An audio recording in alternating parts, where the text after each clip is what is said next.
আছো? ভালো আছি। আলহামদুলিল্লাহ। কই যাইতেছিস? এনে একটু সামনে যাইতেছিলাম। একটু বয় একটু। আচ্ছা, আমার একটা কাজের লোকের দরকার ছিল। এই কয়দিন আগে যে তোদের বাসায় কাজ করাইছিলি একদম লোক দিয়ে, তো আমার কি 500-600 টাকা মজুরি দেওয়া হবে, দিবি করবি? বাউ করে দিতে পারবো, কিন্তু 500 টাকা দিয়ে মনে হয় না কেউ কাজ করবো। মনে কর যে বর্তমানে 800 টাকা রোজের কমে কেউ কাজ করতে চায় না। 800? ঠিক আছে, দেখ তাহলে, দেখ আবার জানাস। আচ্ছা ঠিক আছে, দেখি আমি তোর ব্যবস্থা করে জানাবো না। আচ্ছা ভাই, যাই তাইলে আমি আজকে। হ্যাঁ আচ্ছা ঠিক আছে ইনশাআল্লাহ। আর ও এই যে ব্যবস্থাকে কিন্তু আমার জানাই শিওর করে। আচ্ছা ঠিক আছে। ঠিক আছে।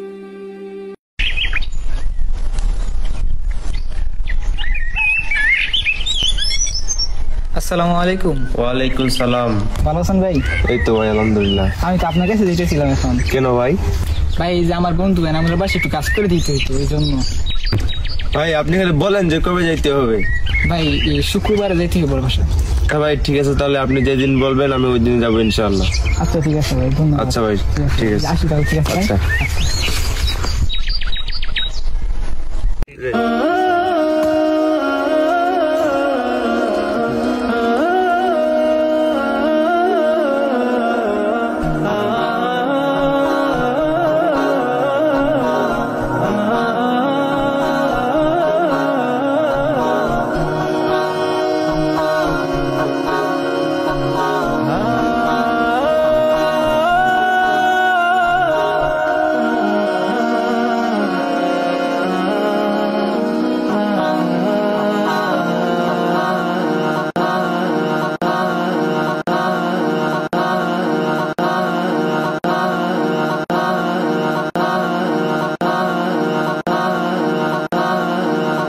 ভাই টাকাটা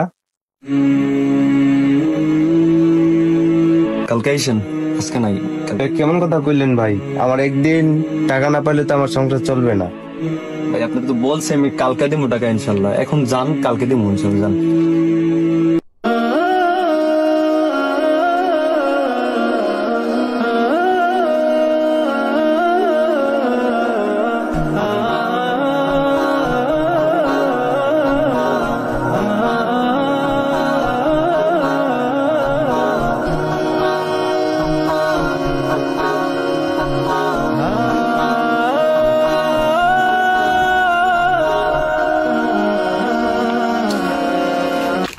ভাই টাকাটা তো দিলেন না।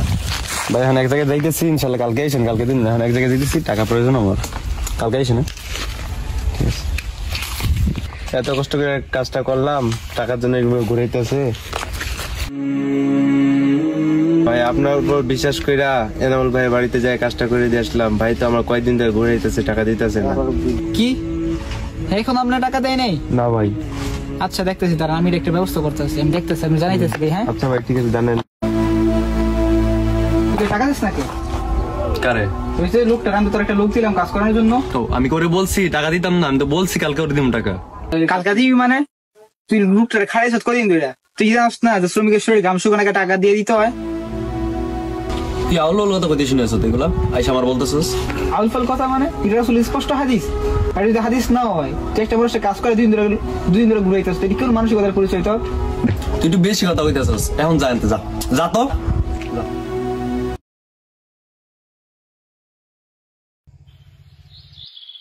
আসসালামু আলাইকুম রহমতুল্লাহ। ওয়ালাইকুম আসসালাম। আরে আবু বকর ভাই, এই সময় এখানে কি অবস্থা আপনার? কেমন আছেন এই তো আছি। ভাই? আপনাকে দেখতে মন খারাপ লাগতেছে, কি হয়েছে? ব্যাপারটা শুনুন তো, বিষয় কি হয়েছে আপনার? ভাই আমাদের সমাজে এনামুল ভাইকে চিনেন না আপনি? আমার হ্যাঁ, ভালো বন্ধু। মুসল্লি, চিনি তো। তো এনামুল আমার কাছ থেকে একটা শ্রমিক চাইছিল যে ওর বাসায় কাজ করাবে। আচ্ছা। তো আমি ওর একটা শ্রমিক দেই। তো শ্রমিক দেওয়ার পর সে তার বাসায় কাজ করায়, কিন্তু কাজ করার পর শ্রমিকের পাওনা টাকাটা দিতে চাইতেছে না। 2 দিন যাবত ঘুরাইতেছে। তো শ্রমিকটা আমার কাছে আসছে, আয়সা বলতেছে ভাই আমি তো আপনার দিকে তাকাই গেলাম, তো উনি তো আমার টাকা দিতেছে না, ঘুরাইতেছে। তারপর আমি এনামুল কাছে যাই, সে আমার সাথে খুবই খারাপ ব্যবহার করে, আমাকে অপমান করে ওর বাসা থেকে তাড়িয়ে দেয়।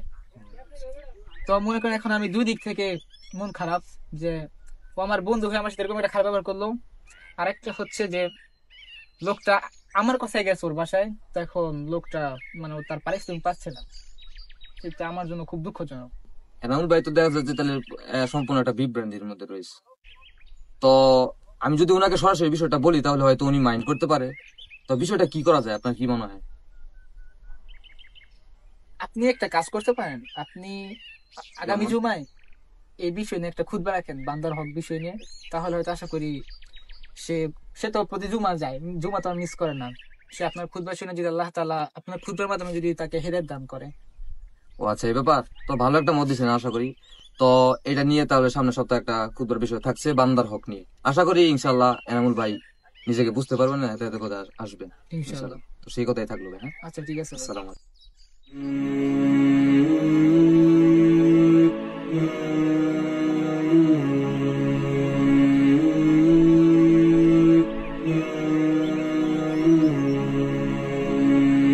আসসালামু আলাইকুম ওয়া রাহমাতুল্লাহি ওয়া বারাকাতুহু। আলহামদুলিল্লাহি আলা আলিহি ওয়া আশহাদু আল লা ইলাহা ইল্লাল্লাহু ওয়াহদাহু লা শারীকা লাহু ফি আরদিহি ওয়া সামাইহি ওয়া আশহাদু আন্না মুহাম্মাদান আবদুহু ওয়া রাসূলুহু ওয়া আলা আলিহি ওয়া আসহাবিহি আজমাইন, আম্মা বা'দ। ফাআউযু বিল্লাহি মিনাশ শাইতানির রাজীম। বিসমিল্লাহির রহমানির রহিম।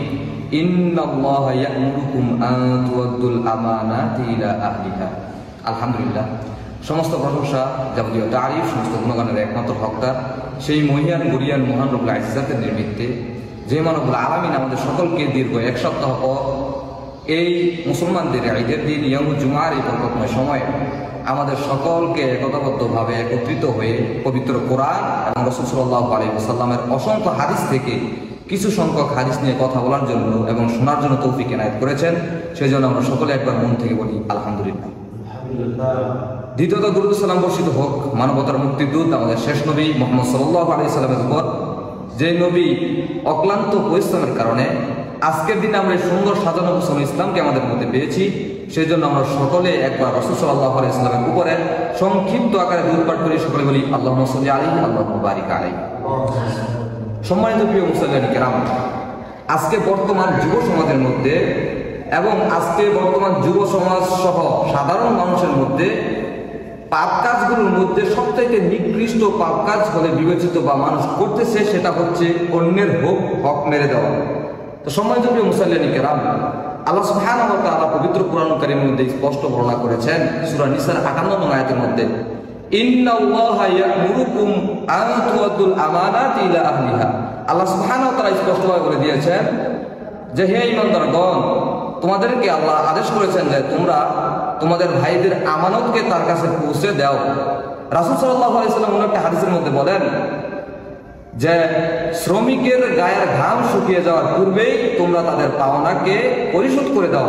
সম্মানিত প্রিয় মুসলিম কিরাম, আপনি দুনিয়ার মধ্যে থেকে একজন মানুষের পক্ষে বা একজন মানুষের প্রতি যে জুলুমটা করতেছেন, অর্থাৎ একজন মানুষের টাকা খেয়ে নিচ্ছেন, এর পরিণতি স্বরূপ যে সময় আপনি মৃত্যুবরণ করবেন সেই সময় আপনার এই 1 টাকার জন্য যে সময় আপনি কিয়ামত হাসরের ময়দানে দাঁড়াবেন, তখন আল্লাহ সুবহানাহু ওয়া তাআলার নিকট যখন সেই ব্যক্তি আপনার নামে সাক্ষী দিবে যে আল্লাহ আমার কাছ থেকে সে 1টা পয়সা বা 1 টাকা আমার কাছ থেকে আত্মসাৎ করেছিল বা আমার কাছ থেকে সে জুলুম করে নিয়েছিল, আমার পাওনা সে বুঝিয়ে দেয়নি, তখন আল্লাহ সুবহানাহু ওয়া তাআলা বলবেন যে এখন তো আর টাকা পরিশোধ করার সময় নাই, তার যতগুলো নিয়ামত বা তার মধ্যে যত ন্যাক রয়েছে তার মধ্যে থেকে তোমার 1 টাকা পরিমাণ যা রয়েছে তার থেকে তুমি কিছুটা নিয়ে নাও।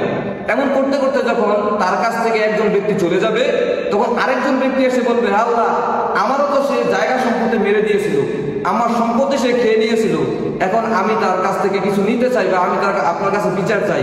তখন আল্লাহ সুবহানাহু ওয়া তাআলা বলবেন তার কাছ থেকে তার নেকি থেকে তুমি কিছু সংখ্যক নিয়ে নাও। প্রিয় উপস্থিতিবৃন্দ, এখন পরিশেষে আমি বলবো বিষয়টা হচ্ছে, যদি আপনার খারাপ কাজের কারণে সে আল্লাহ সুবহানাহু ওয়া তাআলা কিয়ামতের মাঠে আপনাকে ধরে ফেলেন বা কোনো বিষয় সম্পর্কে আটকে ফেলেন, তাহলে আপনারা সেই সময় নাজাত নাই। আপনার কাছ থেকে যদি নেকি যদি মানুষ একটা একটা করে নিয়ে নিতে নেয়, আস্তে আস্তে নিয়ে যায়, তাহলে আপনার শেষ পরিণতি আর একটা নেকিও থাকবে না। তখন আপনার পরিস্থিতিটা কেমন হবে আপনি চিন্তা করে দেখুন।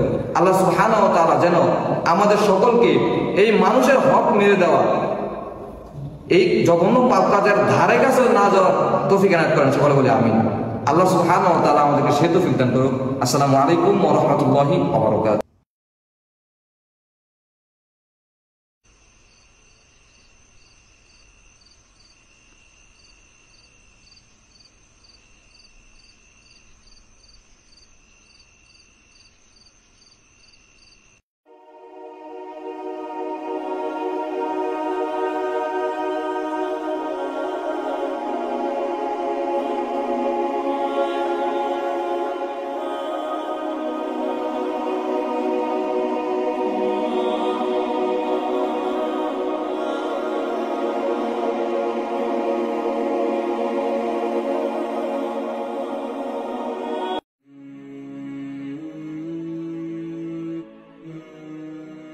ভাই আপনি আমার ক্ষমা করে দিন, কারণ আমি আপনার সাথে না বুঝে অনেক খারাপ ব্যবহার করছি এবং আমি চাইছিলাম বান্দার হক নষ্ট করতে, যেটা ইসলামে নিষেধ রয়েছে। এবং যদি বান্দা সে হকটা ক্ষমা না করে তাহলে আল্লাহ সুবহানাহু ওয়া তাআলা ক্ষমা করবেন ইনশাআল্লাহ। আশা করি আপনি আমার ক্ষমা করে দিয়েছেন। আচ্ছা ভাই, ঠিক আছে। ভাই তুই আমার ক্ষমা করিস, কারণ তোর সাথে না বুঝে আমি অনেক খারাপ ব্যবহার করছি। না সমস্যা নেই, তুই যে তোর ভুলটা বুঝতে পারছো এটাই অনেক, আলহামদুলিল্লাহ। ভাই, ভাই।